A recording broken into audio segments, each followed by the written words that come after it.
The whisper of fear. The Galactic Council chamber was filled with shadows and whispers. Alien leaders from dozens of worlds sat in their tall chairs, their glowing eyes darting from one corner to another. The air itself felt heavy, as if fear had entered the room before any soldier had. For weeks, rumors had spread across the galaxy about humanity, and now those rumors had reached the Council itself. The Speaker of the Council, a tall reptilian creature with golden scales, slammed his claw on the table. "The humans must be stopped," he growled, his voice trembling though he tried to hide it.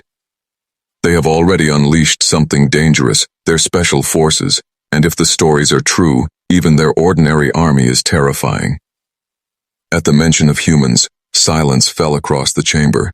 Each alien leader remembered their own encounters or the old tales their people told, stories of fragile-looking creatures who did not break, who did not surrender, who fought with fire in their eyes. It was said that humans smiled in battle even when wounded, as if pain only made them stronger.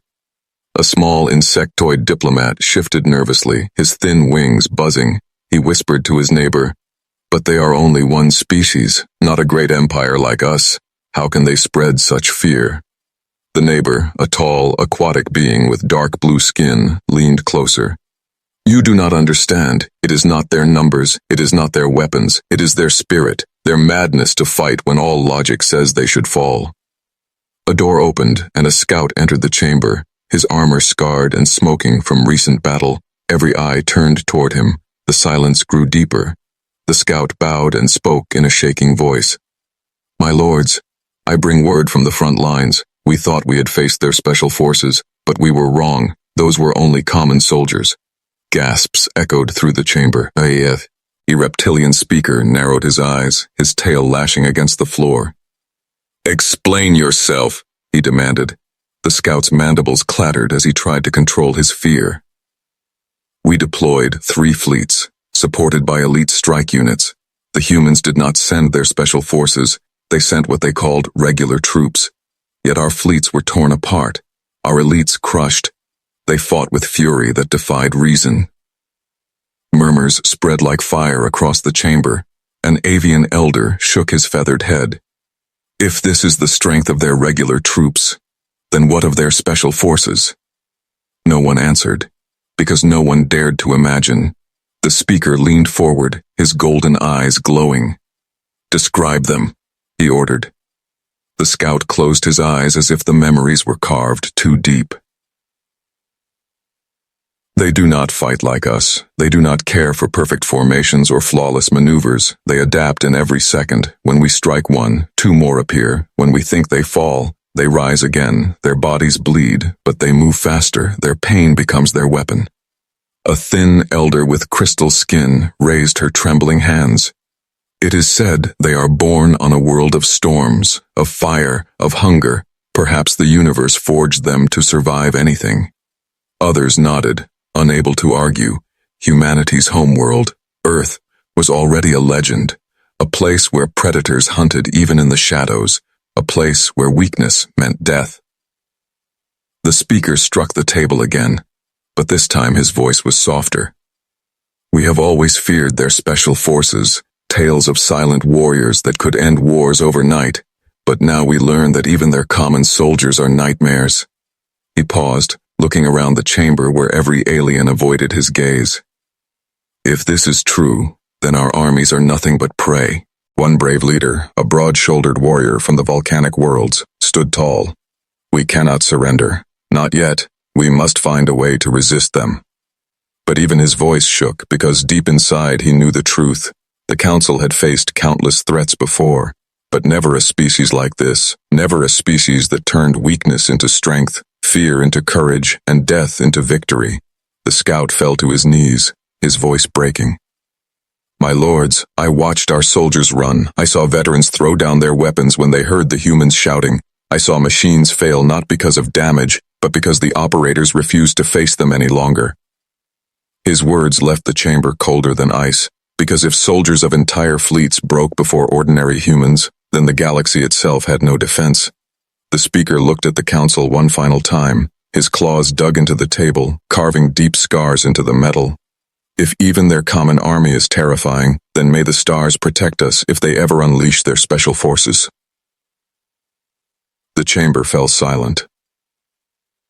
Every leader felt the same weight pressing down on their chest. The whisper of fear had now become a roar inside their minds, and for the first time in centuries, the council trembled, not from politics or power struggles, but from the thought of one species, the humans, shadows of war. The news spread like wildfire across the stars. From the smallest colonies to the grandest empires, whispers of humanity's power filled every hall. Merchants in trade stations spoke in hushed voices. Soldiers in barracks stared at the stars with unease, and rulers sat in silence, wondering if they were next. But while rumors grew, the council prepared for war. In a hidden chamber deep within the council fortress, commanders of a dozen alien races gathered around a holographic map. Glowing stars marked human colonies, and red lines marked too. Fleets that would crush them. The reptilian speaker slammed his claw onto the map. We will send our elite battalions, our strongest fleets. Humanity will not survive this storm. A chorus of agreement filled the chamber, though their voices carried more fear than confidence. They believed that sheer numbers and advanced technology would break the humans quickly. No one dared admit the truth, that even victory against humans might demand a cost no empire could bear. The fleets departed, thousands of warships tearing through the void. Alien soldiers cheered with false courage, promising each other that this time humanity would fall. But in the dark corners of their hearts, doubt already bloomed. For every soldier had heard the stories of humans fighting like beasts, and every commander feared becoming another chapter in those tales. The first clash came near a barren moon on the edge of human territory. The council fleets descended in perfect formation, their ships gleaming like blades, their weapons charged with power. They expected fear, panic, retreat from the humans. Instead, they saw something else. The human fleet was small, only a fraction of their size, ships patched together with scars of old battles, engines glowing with stubborn fire, but there was no hesitation, no sign of retreat. The humans advanced as if they were the predators and the council fleets were the prey. The battle began, light and fire tearing across the void. Alien commanders barked orders with precision, expecting their formations to cut through human lines. But humans did not fight in straight lines. They broke patterns, shifted angles, and turned chaos into a weapon. Every time a human ship fell, 3 more pushed forward. Every time a weakness appeared, they turned it into a trap. Inside one council warship, the alien general hissed in frustration. "These are not special forces. Why do they fight like this?" he roared. His second-in-command whispered, "Because this is who they are. They are humans. They do not need elites to fight like demons." On the battlefield, human soldiers boarded alien ships. With nothing more than rifles, knives, and sheer will, they tore through armored warriors who had trained for centuries. An alien officer watched in horror as a human soldier, bleeding from 3 wounds, still rose to fight, his eyes burning like fire. The officer's voice broke as he shouted to his men, "Retreat! These are monsters!" The council fleets staggered. Their elite battalions, soldiers trained to break empires, were crushed by what the humans called regular troops. Every formation collapsed, every strategy failed. Because humans did not follow rules of war, they rewrote them. Back in the council chamber, the speaker listened to the reports with growing dread. "Our fleets destroyed, our elites defeated, and still we have not seen their special forces," one commander confessed. The chamber fell into silence. Even the boldest leaders felt the truth crawling into their bones. One elder whispered words that froze the room. "If this is their common army, then what are their special forces?" The question hung in the air like a shadow. No one answered. No one could, for deep inside, they all feared the same thing. The galaxy had not yet faced the true power of humanity. The council trembles. The Galactic Council chamber had never felt so cold. Reports kept pouring in from the front lines, and each one carried the same truth. Humanity's regular soldiers had shattered fleets and battalions that once terrified whole sectors. Even the Council's most trusted commanders spoke with voices that shook like leaves in a storm. The reptilian speaker leaned forward, his golden eyes dark with worry. "We sent our strongest, our finest, and still they fall," he hissed. "Tell me, how can ordinary human troops fight like this?" No one answered at first. The silence was heavier than any weapon. Finally, a crystalline elder raised her trembling voice.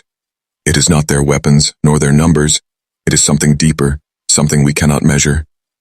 Her crystal fingers tapped against the table, the sound echoing like tiny bells.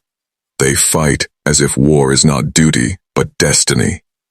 A nervous insectoid diplomat flapped his wings and whispered, "My colony sent drones to observe their soldiers. They fight even when fire consumes them. They laugh when their bodies break. They move as if death itself is a game." His words made several council members shift uncomfortably in their seats, because none of them could imagine a soldier who smiled in the face of death. The chamber doors opened and another scout entered, his armor cracked, his breathing uneven, his mandibles shaking as he spoke.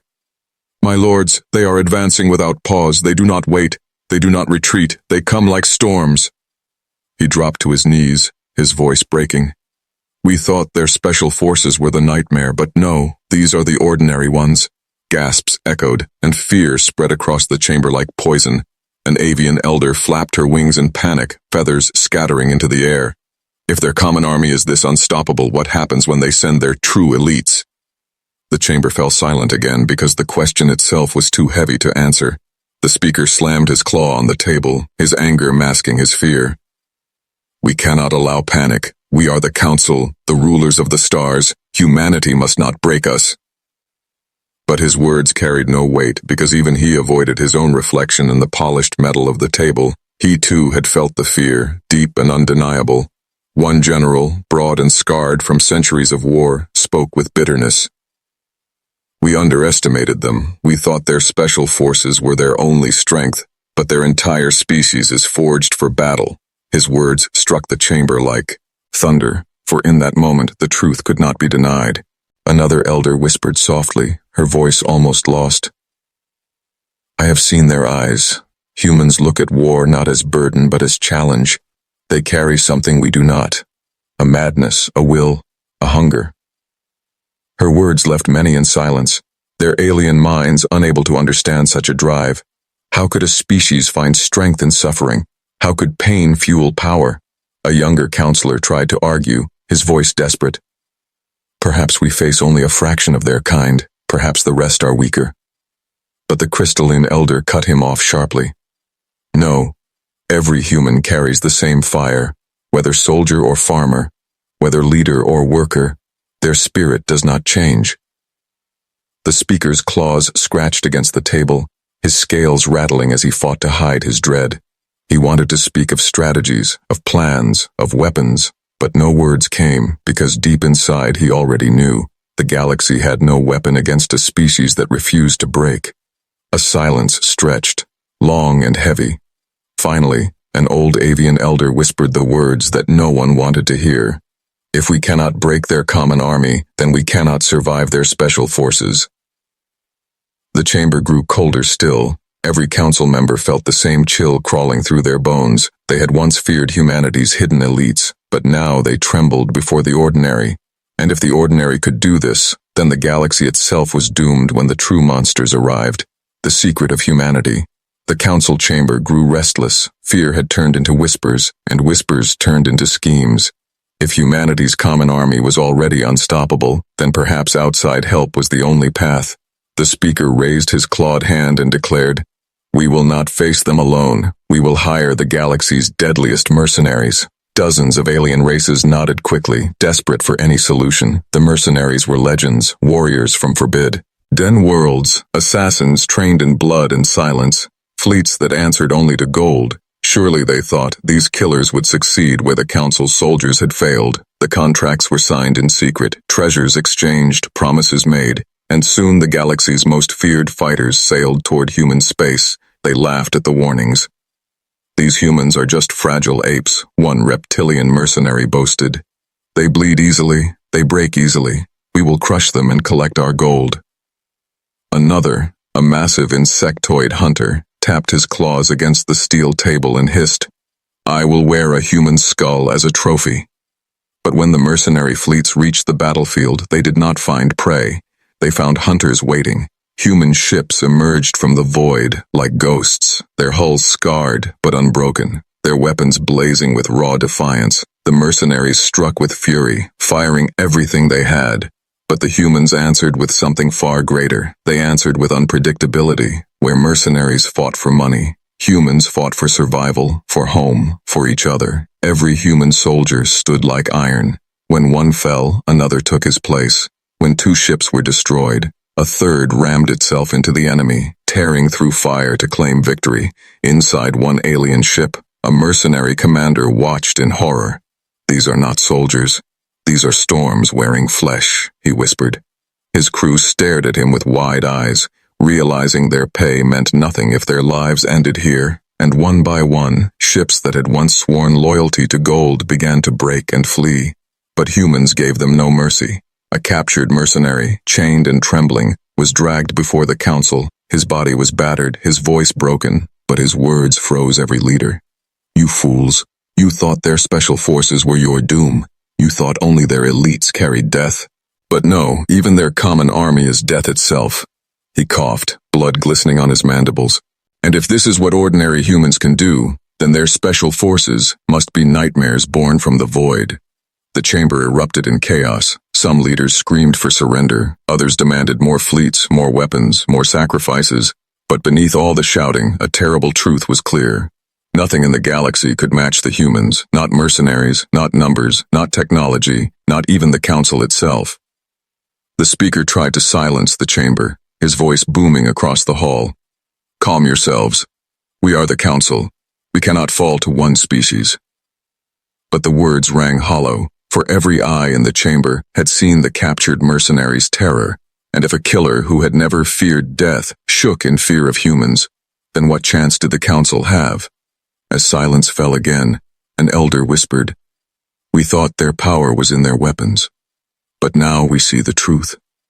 Another finished her sentence, her voice heavy. "The secret of humanity is not their ships or their armies. It is their will. It is the fire in their blood. It is the storm in their hearts." The speaker clenched his claws, his scales rattling with frustration. But deep inside, even he knew the words were true. The council had uncovered the secret of humanity, and that secret was the reason no empire, no army, no mercenary could ever truly stand against them. The unleashing of special forces. The galaxy had already trembled before humanity's ordinary soldiers. But the day came when the humans decided to reveal the ones who had been hidden. The special forces, whispers of their existence had long haunted the council, but no one truly believed. Now those whispers were about to become reality. On the dark edge of the Orion Rift, an alien fortress floated like a giant claw gripping the stars. It was guarded by thousands of ships, defended by walls of steel and plasma. The council declared it unto Chable, the final line of defense against humanity. No one could break it. No one could even approach it without being destroyed. But one human ship entered the sector, small, silent, scarred from 100 battles. It carried no great fleet, no massive army, only a single unit aboard, a unit the galaxy would never forget. The special forces stepped into the darkness of the fortress. They moved like shadows, faster than sight, quieter than breath. Alien guards fell without even knowing death had come. Doors locked with unbreakable codes opened, as if the fortress itself bowed in fear. Every corridor echoed not with battle cries, but with silence, because these were not ordinary soldiers, they were predators of war itself. An alien commander watched from his command bridge. Alarms screamed, red lights flashed, soldiers shouted in panic, but the screens showed only darkness and silence. "We are under attack," one soldier cried. "By how many?" The commander roared. The soldier's answer froze his blood. "Only 12. The fortress that had been built to resist whole armies was falling to a handful of humans. Explosions tore through its halls, weapons turned against their own masters. The special forces were not just fighters, they were storms of intelligence, strategy, and terror. They used fear as a weapon, turning every shadow into a battlefield. Aliens abandoned their posts, fleeing from enemies they could not see. On one deck, a single human stood surrounded by dozens of armored guards. The aliens laughed, believing victory was certain, but the human's smile was cold. In seconds the guards fell, broken not by superior weapons but by superior will. One alien survivor crawled away whispering, "They are not human, they are death-walking." Hours later the fortress was silent. The special forces had taken it without a fleet, without an army, and they broadcast one Opal message to the Council. Your walls cannot save you, your fleets cannot protect you. Surrender, or we will come for you next. The council chamber erupted into chaos when the message arrived. Some shouted for peace, others for vengeance, but all trembled at the same truth. The special forces were no myth, no rumor. They were real, and they had just dismantled the strongest fortress in the galaxy. The speaker buried his face in his claws. We feared their ordinary army, but now we have seen the nightmare itself, he whispered. His words echoed through the chamber. No one argued, no one could, because they all knew the galaxy had crossed a line from which there was no return. For the first time, the council began to believe extinction was not just possible, it was certain. And the only choice left was whether to resist and be destroyed, or to kneel before Earth. The collapse of the council.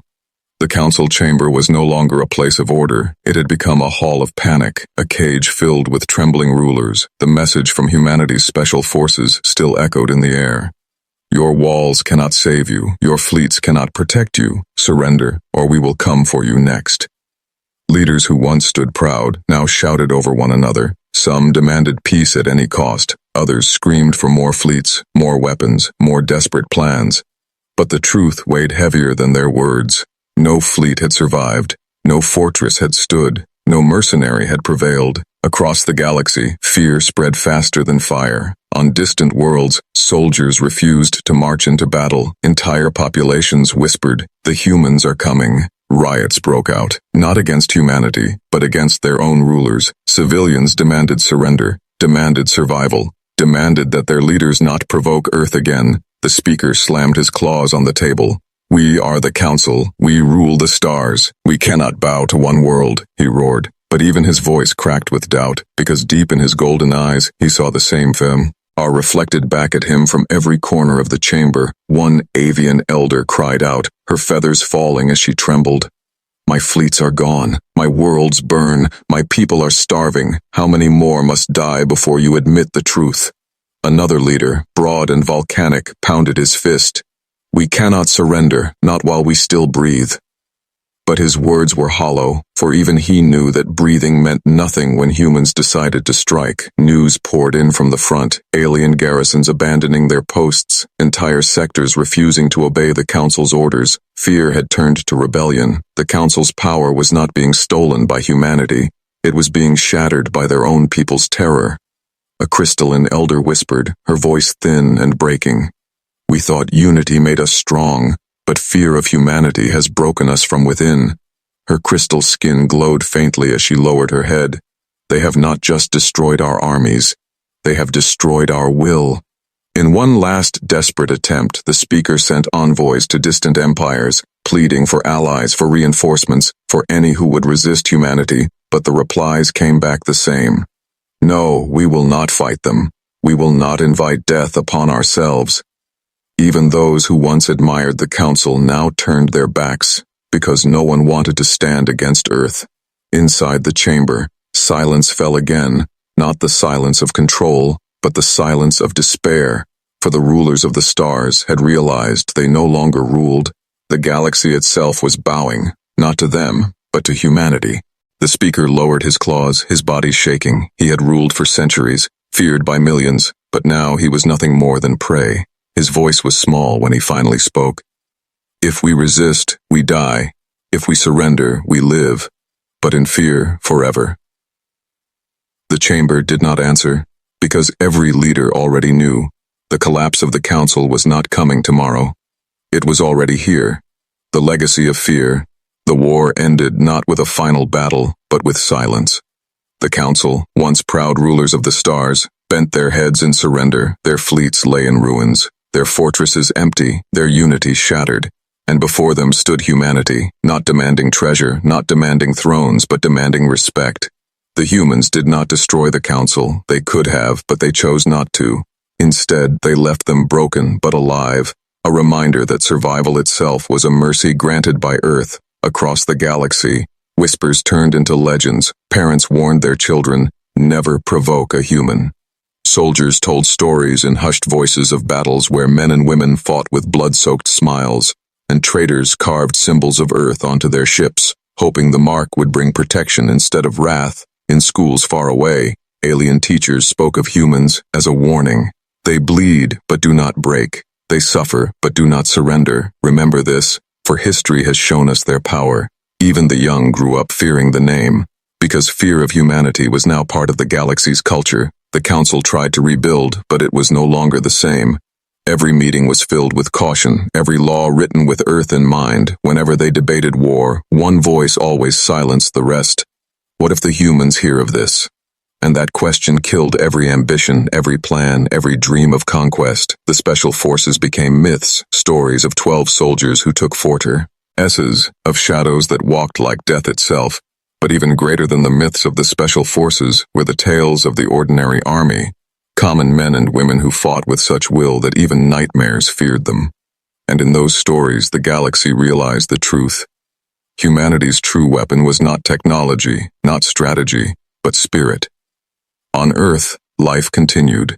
Soldiers returned home, farmers tended their fields, children laughed under skies of blue. To them, it was not glory or legend, it was simply survival. But to the galaxy, it was proof that humans were not just another species, they were the storm that the stars could never tame. Generations later, when new councils rose and old empires faded, the legends remained.